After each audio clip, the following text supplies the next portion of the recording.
தேவி நீயும் இல்லாமல் ஆவி இங்கு வாழாது.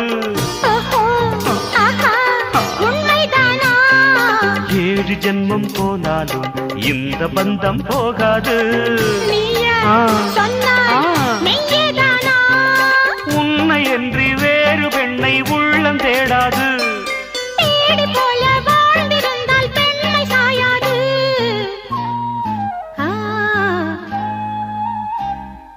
பூவே உன்னை நேசித்தேன், பூக்கள் கொண்டு பூசித்தேன். உண்மை சொல்ல யோசித்தாய், கோழை போல யாசித்தாய்.